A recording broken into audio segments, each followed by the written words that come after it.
저 장미꽃 위에 이슬 아직 맺혀 있는 그때에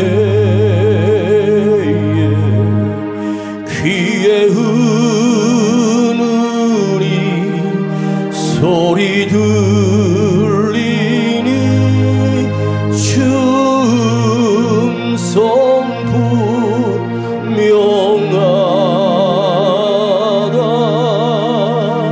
주가 나와 동행을 하면서 나를 친구 삼으셨네. 우리 서로 받은 그 기쁨은 알 사람이 없도다. 그 청한 주의 음성 울던 새도 잠잠케 한다. 내게 들리던 주의 음성이 늘 귀에 쟁쟁하다. 주가 나와 동행을 하면서 나를 친구 삼으셨네. 우리 서로 받은 그 기쁨은 알 사람이 없도다.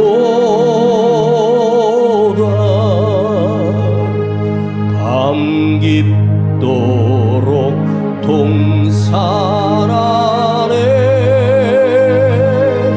주와 함께 있으려 하나. 괴로운 세상에 할 일 많아서 날 가라며 하신다. 한 번 더 밤 깊도록 동산 안에 주와 함께 있으려 하나. 괴로운 세상에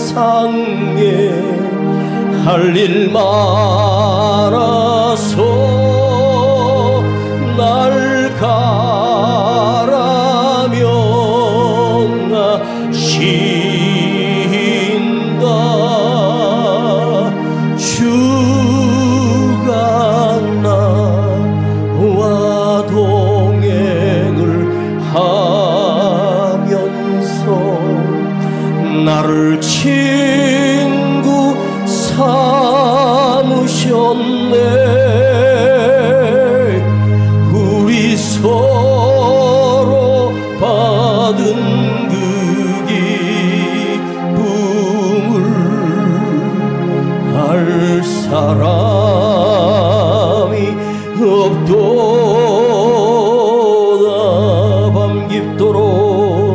밤 깊도록 동산 안에 주와 함께 있으려 하나. 괴로운 세상에 할 할 일 많아서 날 가라며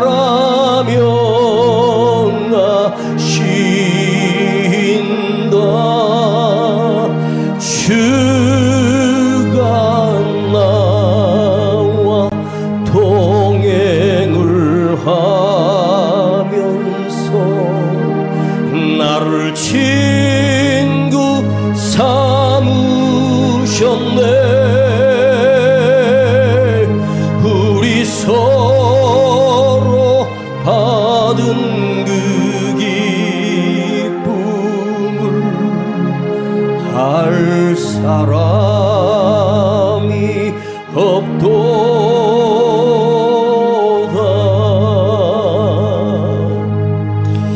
아버지 하나님께 또 감사드립니다. 오늘도 주중 수요일 밤에 우리를 주의 전에 불러주시고 아버지 하나님의 말씀을 듣게 하심을 감사드립니다. 오늘도 이 말씀이 우리에게 깨닫게 하시고 놀라운 은혜가 있게 하시며 우리 삶이 예수님을 점점 닮아가는 참된 그리스도인이 되게 하여 주시옵소서. 주님이 홀로 영광과 존귀와 찬송을 받으시옵소서. 우리 구주 예수 그리스도의 이름으로 기도하옵나이다. 아멘. 자, 우리 요한복음 5장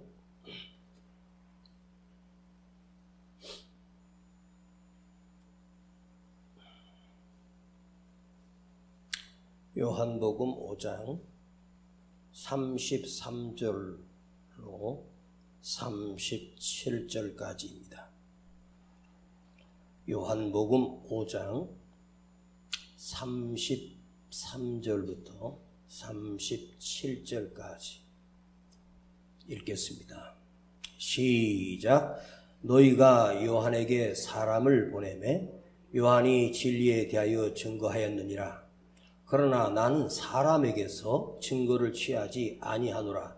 다만 이 말을 하는 것은 너희로 구원을 얻게 하려 함이니라. 요한은 켜서 비치는 등불이라.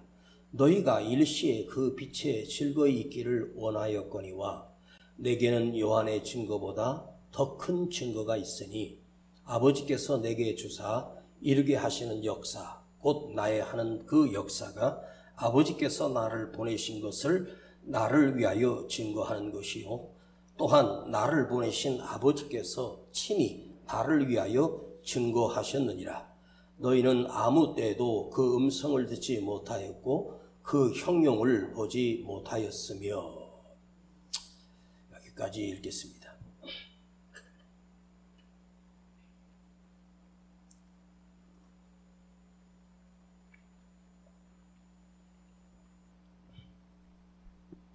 우리 대한민국에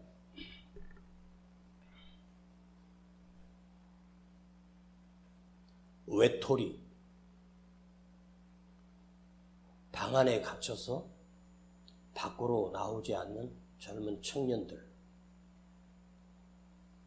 10대 후반부터 무려 50대까지 친구도 없고 가족과의 단절 상태로 홀로 살아가는 인구가 이 대한민국 땅에 54만 명 정도가 생겼습니다. 이 통계 숫자를 보니까 2000년대부터 2025년, 25년이 지나는 동안 이 외톨이 은둔형 사람들이 점점 10%, 3%, 7% 해마다 외톨이 은둔자들이 계속해서 늘어나고 있다는 것이죠. 하루 종일 있어도 누구 하나 연락을 하는 사람도 없고 누구에게 연락하고 싶은 사람도 없이 그저 홀로 살아가는 사람. 이 세상에서 가장 맛없는 음식을 여러분들에게 한번 물어보겠습니다. 우리가 살면서 먹는 음식들 중에 가장 맛이 없는 음식은 개인마다 다 다르겠지만 저는 이렇게 정의하겠습니다. 가장 맛없는 밥은 혼자 먹는 밥이다. 가장 맛있는 밥은 함께 먹는 밥이다. 가끔 제 아내랑 외식을 할 때가 있어요. 둘이 가서 무엇을 먹어도 별로 맛이 없는데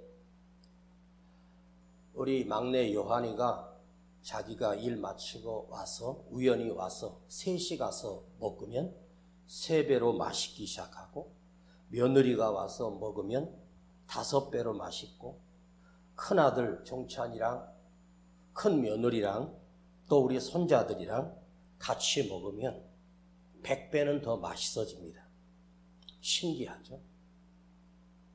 저는 어렸을 때 한 방에서 제 학년 또래와 저보다 2-3살 어린 동생들하고 한 방에서 먹고, 식당에서 당번을 정해서 밥과 국, 반찬들을 가져다가 상을 펴놓고 같이 밥을 먹으면 한 상에 둘러서 먹는 사람 수가 저희 방에 10명의 제 또래와 동생들이 있었습니다.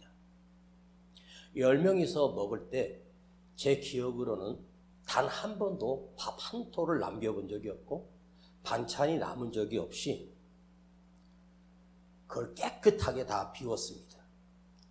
가끔 가다가 갈비탕이라고 하는 게 나왔습니다. 학교 갔다가 대문을 열고 가면 그 앞에 부엌이 있는데 소뼈를 큰 다라통에다가 담그고 있으면 오늘 저녁 갈비탕 먹을 수 있겠다. 갈비탕이 나오면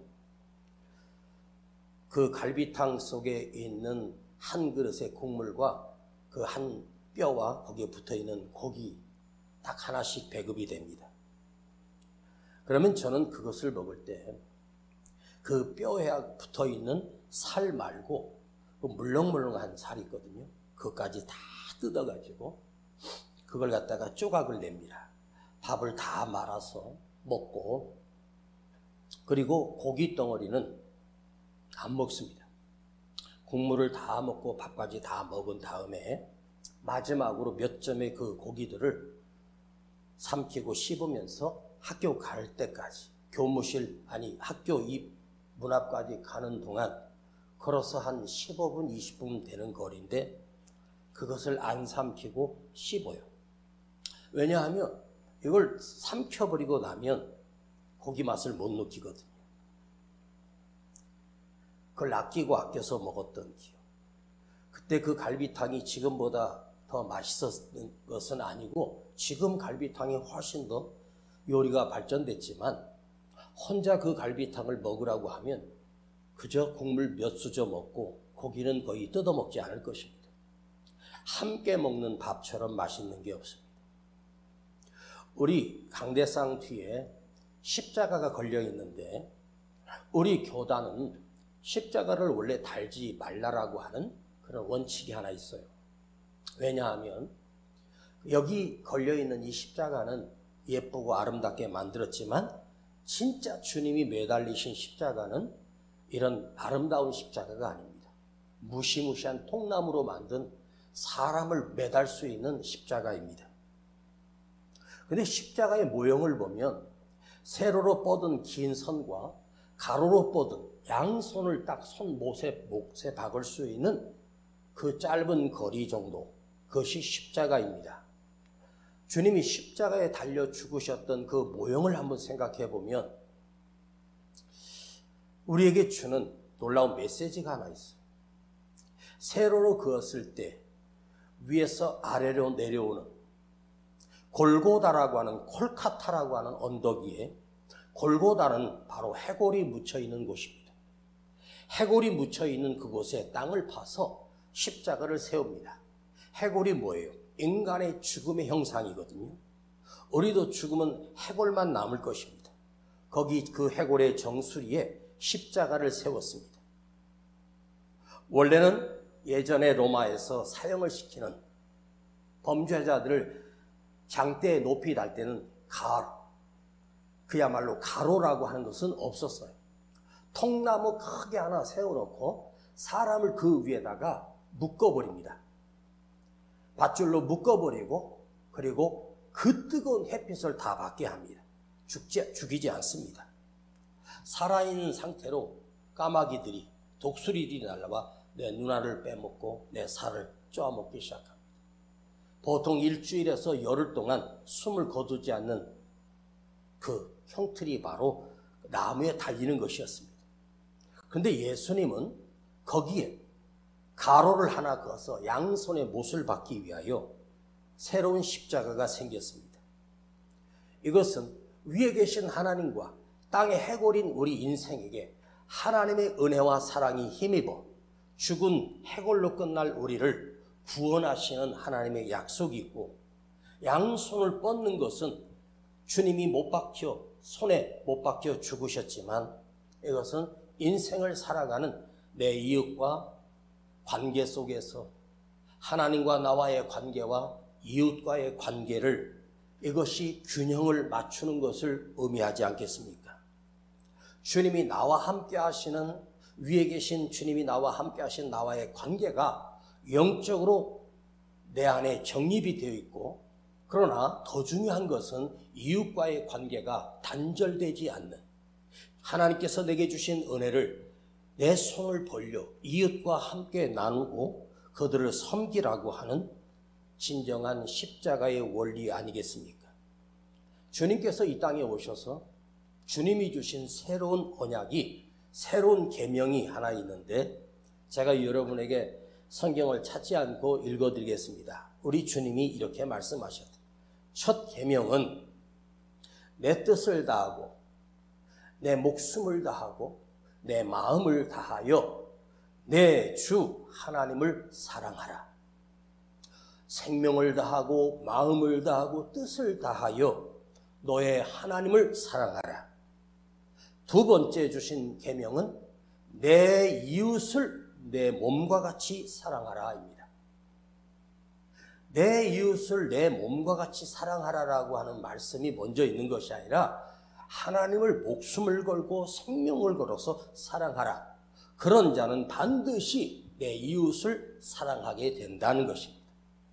예수를 믿는 사람이 누구와도 다 단절하고 홀로 사는 사람은, 그 사람은 하나님의 자녀도 아니고 믿음의 사람이 아닙니다.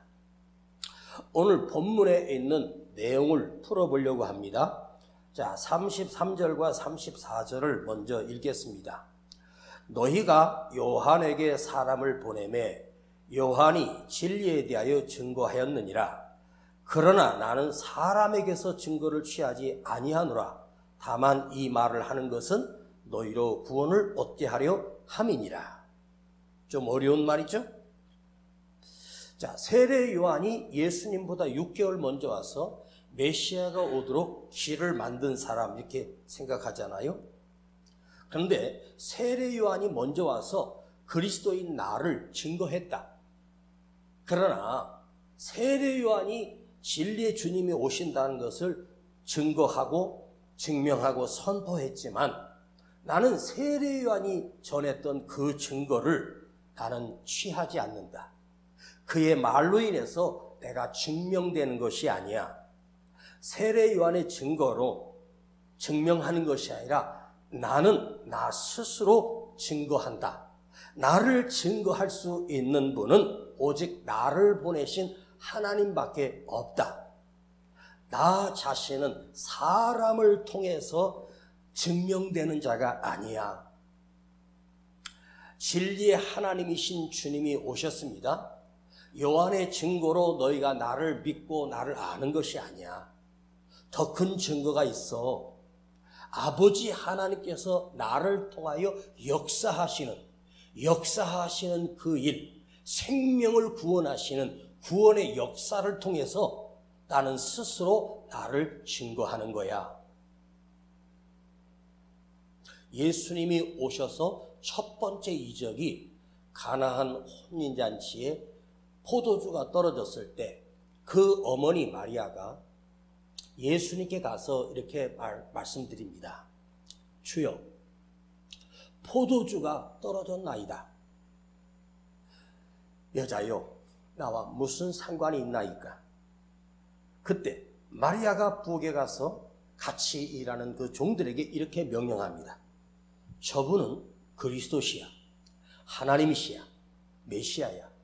그분이 너에게 무엇인가를 말씀하실 거야. 그럼 너희는 아무 말하지 말고 그대로 하라. 그때 주님께서 그 하인들을 부르셔서 여기 항아리가 몇 개가 있느냐? 6개입니다. 6개 항아리에 물을 채우라고 말씀하십니다. 갑자기 잔치에 손님들 대접하다 정신없는 섬기는 그 종들이 갑자기 그 큰 항아리에 물을 채워야 하니 얼마나 잔치 끝나고 채워도 될 건데 수많은 사람들의 발을 씻기는 그 물이 다 떨어졌어요. 근데 그들은 아무 말하지 않고 그 항아리에 물을 다 채웠습니다. 그 집에 다행히 70개가 있는 것이 아니라 60개가 있는 것이 아니라 6개의 항아리가 있었어요. 당시 히브리인들이 사는 집안에는 그 정문 앞에 옆에는 큰 항아리가 있습니다. 옛날 우리 그 된장 담그는 항아리 있잖아요. 그 항아리보다는 조금 작지만 그래도 큰 항아리입니다. 거기다가 어디선가 물을 길어와 여기다 채우는 이유는 그 집에 오신 손님을 먼 길을 오신 분을 발을 씻겨드리기 위해서 그 항아리가 필요한 거예요. 그러니까 그건 식수가 아니고 발을 씻기는 물이니까 어디 냇가나 아니면 샘이 있으면 가서 물을 길러 오는 것이죠. 그 집에서 물을 길러 오는 곳까지 거리가 얼마인지는 알 길이 없지만 그러니까 가까운 곳은 아닙니다. 그걸 채우는 시간이 꽤 걸렸을 것입니다.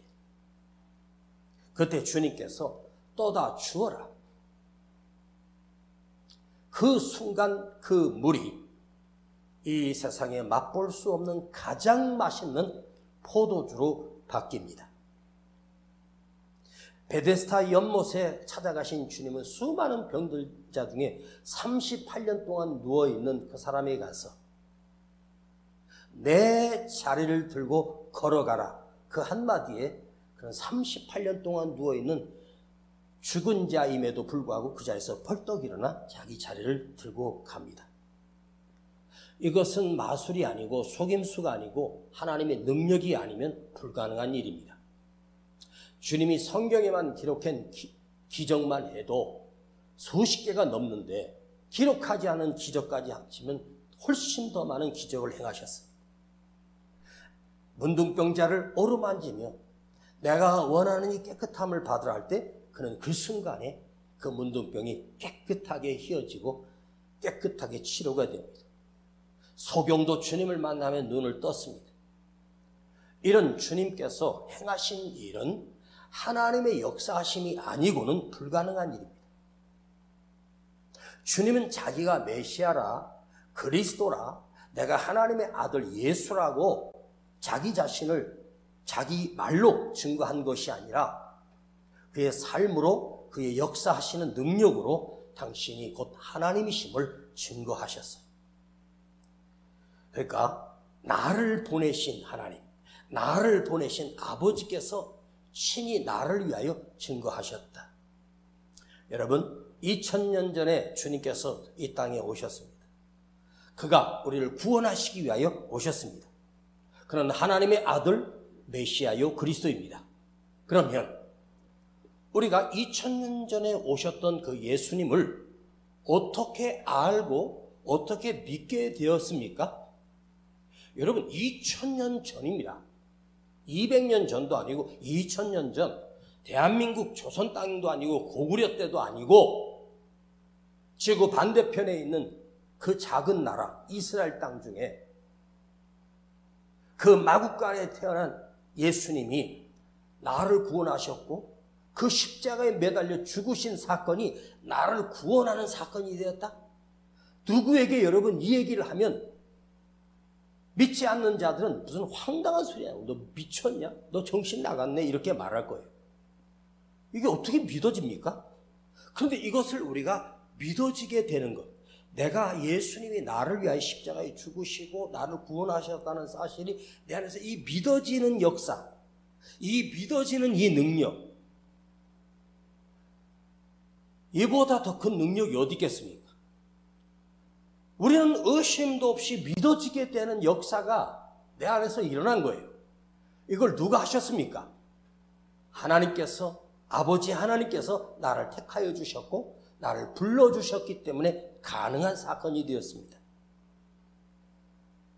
구약 성경에 세례 요한 이전에 수많은 선지자들이 그리스도가 오실 것을 구약 성경은 계속해서 애언했거든요.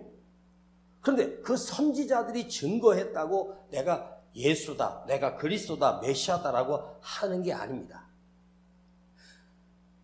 사마리아 여인이 그 가장 뜨거운 대낮에 그 우물에 물을 길르러 왔을 때 예수님은 그 우물가에서 그 여인을 기다리고 계셨어요.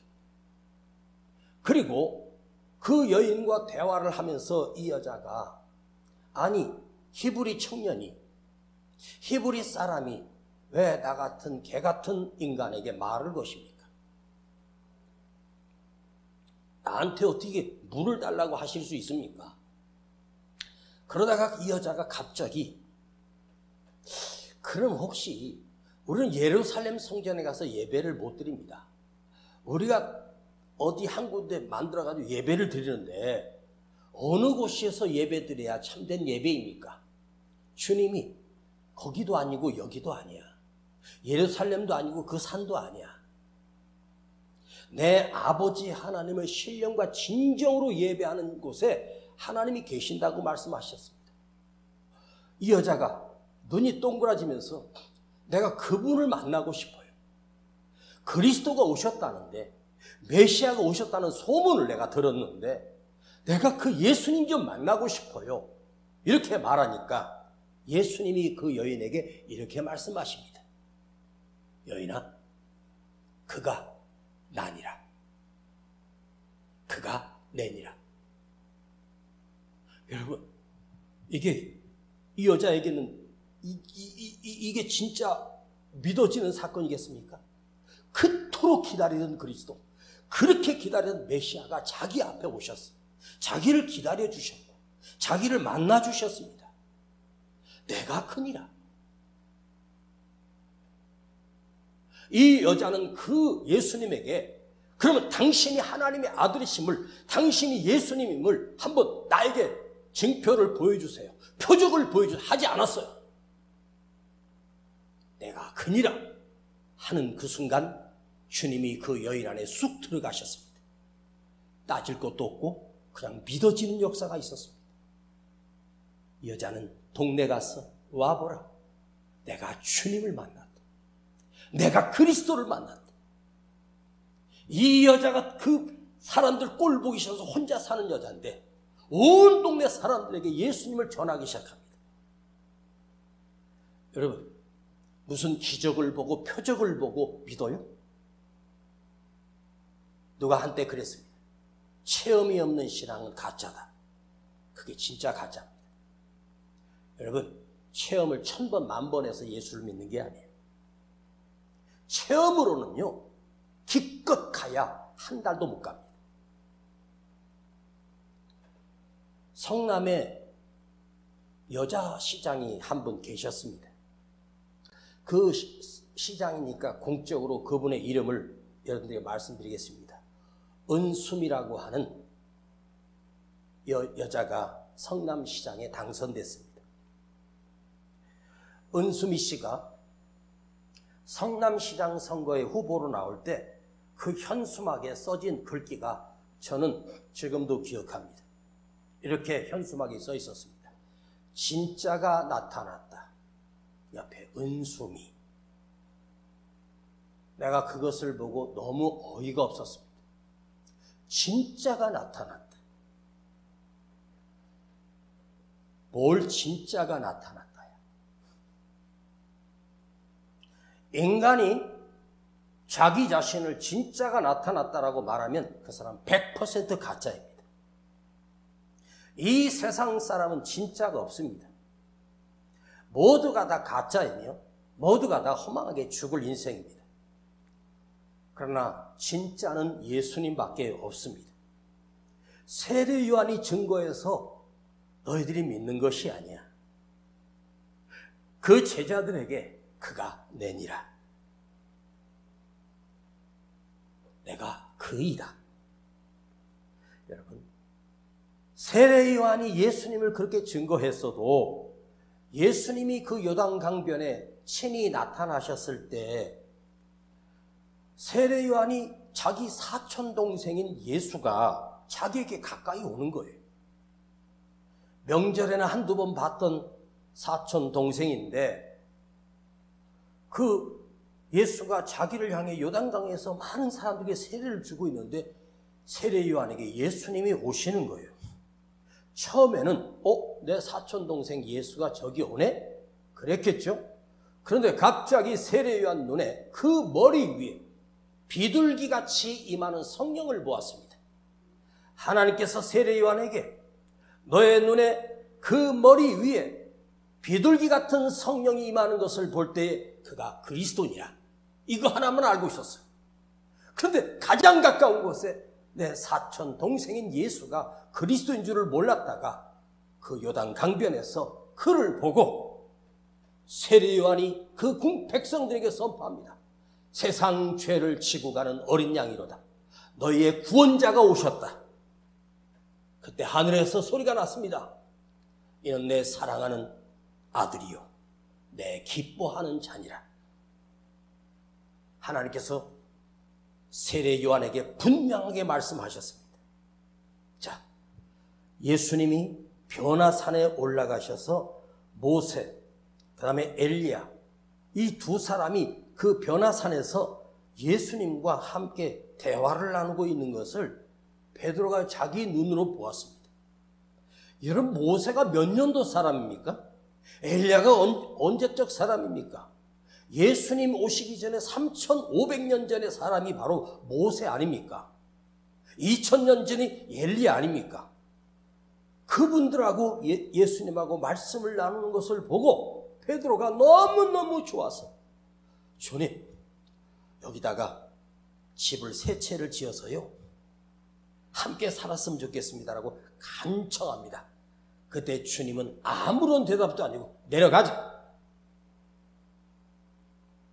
우리가 오늘 불렀던 이 찬송가 가사 중에 그 산에서 주님과 함께 있으려 하나 주님은 이 세상에 할 일 많아 내려가라고 하시는 거예요. 그럼 변화산에서 내려왔을 때 그 산 아래는 어떤 일이 있었는지 아시죠? 어떤 사람이 자기 아들이 귀신 들렸는데 제자들에게 가서 간청합니다. 귀신을 쫓아내달라고. 그러나 그 제자들 9명에서 아무리 외쳐도 그 속에 있는 더러운 귀신은 나갈 생각도 안 하고 더 악마로 변합니다. 그때 주님이 내려오심을 보고 제자들이 예수님, 이 아이의 귀신을 고쳐주세요. 그때 그 아버지가 예수님을 보는 순간 이렇게 말해요. 선생님, 하실 수 있거든. 능력이 있으시면, 당신에게 그런 능력이 있으면 내 아들을 고쳐주세요. 그때 주님이 뭐라고 말씀하셔요? 할 수 있거든이 무슨 말이냐? 믿는 자에게는 능치 못할 일이 없느니라. 근데 내가 믿나이다. 그럼에도 불구하고 주님은 그 아이 속에 있는 귀신을 향하여 한마디 명령하십니다. 이 더러운 귀신아 떠나가라. 그 아이가 귀신이 떠나가고 치료되고 회복이 됩니다. 여러분, 만왕의 왕이시고 하나님이 아니신들 그 귀신이 떠나갈 수 있겠습니까? 여러분과 저는 예수를 믿는 믿음의 사람입니다. 믿음의 사람이라고 하는 말은 우리 안에서는 이렇게 말하는 거예요. 영적인 사람이라는 거죠. 여러분은 영적인 사람이 되어야 합니다. 영적인 사람이에요. 왜 영적인 사람인가? 영이신 하나님을 믿고 영이신 예수님을 믿기 때문에 우리는 영적인 사람이에요. 그 속에 돈 욕심이 가득 찬 사람은 그 사람의 인생 전부는 돈입니다. 그런데 영적인 사람이라고 하는 말은 영적인 존재가 아니라 영적인 사람이에요. 영적인 것까지는 좋은데 그 옆에 따라오는 단어가 사람입니다. 그러면 우리는 사람이면서도 영적인 존재예요. 이 양면이 있단 말이에요. 예수를 믿는 영적인 존재이지만 우리는 역시 연약한 사람입니다. 가정도 필요하고 생활도 해야 되고 또 음식도 먹어야 되고 관계를 또 이어나가야 되고 또 주의 일을 해야 되고 맡은 일을 해야 되고 밥도 먹어야 되는 사람인 거예요. 영적인 존재라고 하는 말은 몸이 없다는 거잖아요. 우리는 몸을 가지고 있는 영적인 사람이에요. 그래서 이웃과도 더불어 함께 살아야 되고 하나님과 관계도 바르게 유지하는 그런 사람이 바로 영적인 사람입니다. 예수님이 예루살렘에 십자가 지기에서 나귀 새끼를 타고 갈 때 백성들이 종려나무 가지를 흔들면서 호산나 호산나 왕이여 막 찬양합니다. 그리고 그 다음날 십자가에 못 박으라고 환성을 치는 인간들이 그들이었거든요. 그들이 예수님이 나귀 새끼를 타고 오니까 드디어 저분이 우리의 왕이 되시는구나. 로마에서 해방시키고 강대한 나라로 만들어 주시겠구나 라고 착각한 거예요. 그런데 주님은 그들에게 이렇게 말씀하셨어요. 하늘에 미랄이 있다. 작은 씨앗이 있어. 이 미랄이 땅에 떨어져 죽지 아니하면 하늘 그대로 있고 죽으면 수많은 열매를 맺는다고 말씀하셔요. 내가 죽어서 내가 희생해서 수많은 영혼을 살린다. 자, 제 말을 이해 좀 해줬으면 좋겠어요. 예수님이 그 시대에 2000년 전 이스라엘의 왕이 되셔서 로마를 무너뜨리고 세계를 정복하고 강대한 나라가 될 수도 있겠지요. 그러면 예수님이 진짜 왕이 되셔서 로마 제국을 무너뜨리고 로마를 점령하고 로마의 왕궁을 예수님이 거기 왕이 되셔서 천하를 호령하는 황제로 주님이 군림하셨다면 주님이 마음만 먹으면 전 세계를 통일시키지 못하겠습니까? 그럼 예수님이 이 온 세상의 황제가 되셨다고 칩시다. 그럼 인간의 왕은 몇 년 동안 유지되겠습니까? 에? 얼마나 유지되겠어요? 그냥 한 시대에 그들을 위로하고 끝나는 거예요. 그럼 2000년 뒤에 태어날 우리는 예수님을 알지도 못하고 믿지도 못하고 구원받지도 못할 멸망의 자녀로 끝나고 말 것입니다. 그러나 주님은 한 시대의 왕이 아니라 영원한 왕이 되신 거예요. 창세기부터 예수님이 오시는 그날까지 우리를 구원하시기 위한 진정한 구원의 왕이 되시기 위하여 십자가를 지고 죽으신 거예요. 여러분, 마지막으로 본문 34절을 한번 보겠습니다. 시작. 그러나 나는 사람에게서 증거를 취하지 아니하노라. 다만 이 말을 하는 것은 너희로 구원을 얻게 하려 함이니라. 사람이 나를 증거해서 그리스도가 되는 것이 아니야. 내가 사람에게서 증거를 받을 필요가 없는 이유는 뭐냐? 너희를 구원하기 위하여. 여기 너희를, 이게 그 속에 나도 포함되어 있어야 하고 그대도 포함되어 있어야 한다는 말이에요. 우리를 구원하시기 위하여. 자, 사람들이 나를 예수로 인정해 줘서 내가 예수가 되고 사람들이 나를 구주로 인정해 주셔서 내가 구주가 되는 게 아니야. 사람들이 나를 인정받는 그런 왕이 아니야. 우리를 구원하기 위하여. 사람들이 나를 인정해주고 사람들이 나를 알아주고 사람들이 나에게 믿음이 좋다고 목사가 나를 인정해주고. 여러분, 제가 우리 성도들 중에 제일 믿음이 좋은 사람 누구 그래서 그 사람이 진짜 믿음이 아닌 거예요. 나의 믿음은 하나님이 인정하셔야 진짜 믿음입니다. 나의 믿음은 주님이 인정하셔야 진짜 믿음인 거예요. 이걸 잊지 마십시오. 예수님은 사람에게 인정받으려고 오시지 않았어요. 하나님께서 보내신 메시아요 그리스도이기 때문에 인정받을 필요가 없어요. 여러분, 하나님이 뭐가 부족해서 너희가 나를 하나님으로 좀 인정해줘, 나를 왕으로 좀 인정해줘. 한 나라의 대통령이 당선돼도 온 국민이 그 대통령이 대통령으로 인정해 줍니까? 아니잖아요. 인정하는 사람도 있고 전혀 인정하지 않는 사람이 더 많을 수도 있고요. 온 백성이 그를 왕으로 인정해 받고 그를 대통령으로 인정하는 나라는 없어요.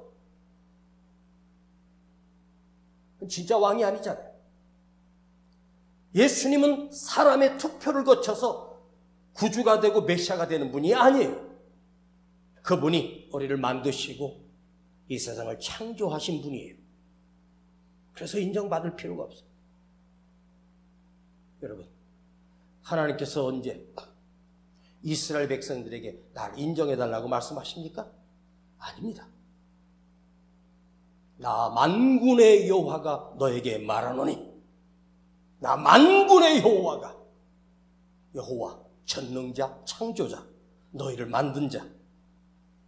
여러분, 우리는 교회를 다니는 사람이라고 하기도 하고 그리스도인이라고 할 수도 있어요. 그런데 통계로 정확하게 말씀드릴 수 없지만 많은 사람들이 교회를 다니는데 어느 교회를 선택해서 다닙니다. 그런데 교회를 나와서 예배를 드리는 것이 아니라 예배를 즐기고 있고요. 설교를 통해서 내 마음의 감동을 느끼고 싶고 내 속에 뭔가 약간 뜨거운 흥분도 되고 짜릿한 것을 느끼려고 다니는 사람이 얼마나 많은지 아십니까? 가서 설교 한 편 듣고 심리적으로 안정을 얻고 돌아가는 것이 구원이 아닙니다.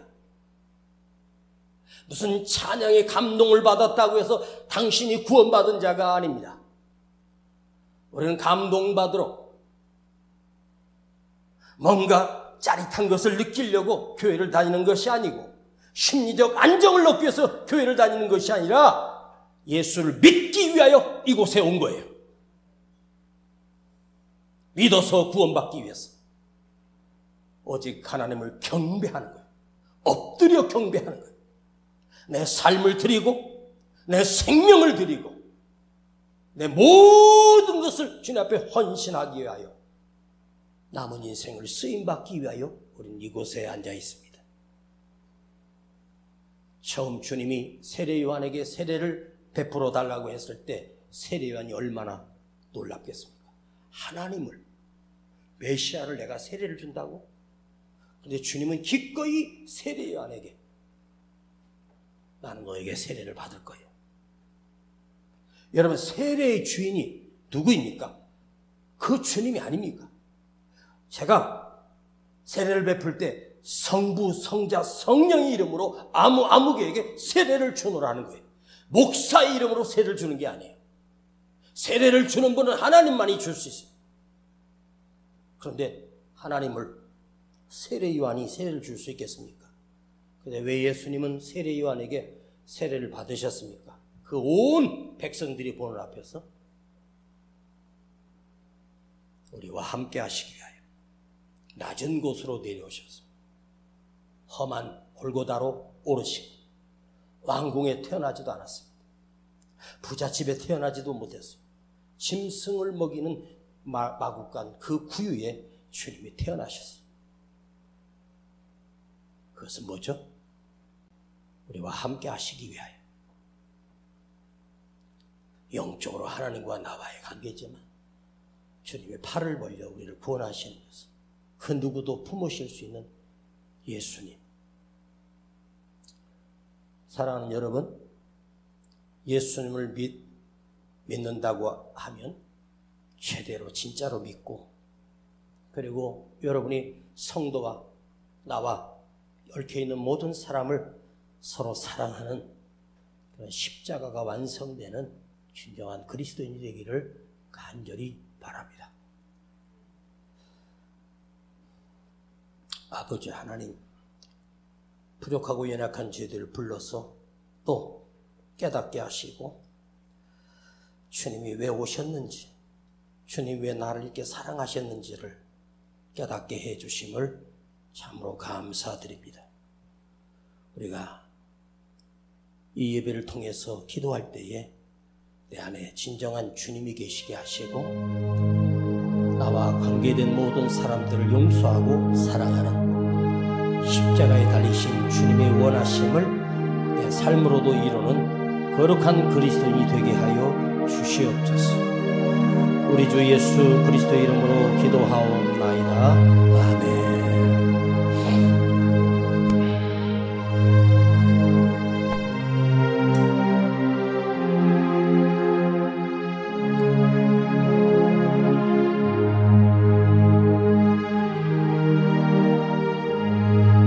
밤 깊도록 동산 안에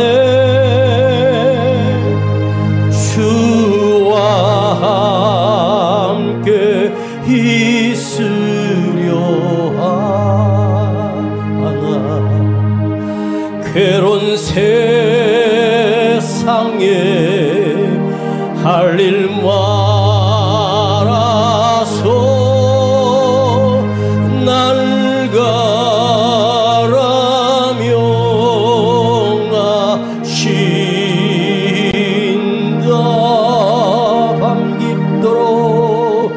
밤 깊도록 동산 안에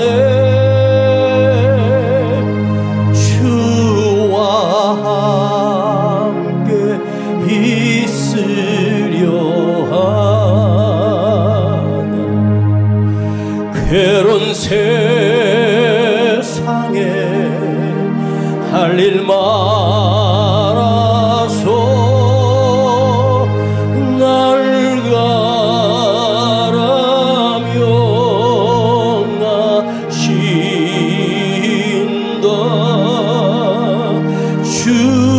주가 나와 동행을 하면서 나를 친구 삼으셨네. 우리 서로 받은 그 기쁨을 알 사람이 없도다. 주여, 나도 주님처럼 하나님의 미랄이 되게 하시고 나도 썩어지고 죽어서 수많은 열매를 맺는 진정한 그리스도인의 삶을 살기 원합니다. 그렇게 되게 하시고 그렇게 살게 하여 주시옵소서. 주님이 내 안에 언제나 계시고 또 이웃과의 많은 영혼들을 사랑하게 하시고 그들을 품어주는 예수님을 닮게 하여 주시옵소서. 괴로운 세상에 할 일마나 나를 보내셨사오니 동산 안에 갇혀있지 않게 하시고 세상으로 달려가는 진정한 믿음이 되게 하여 주시옵소서. 주여 부르고 기도합니다. 주여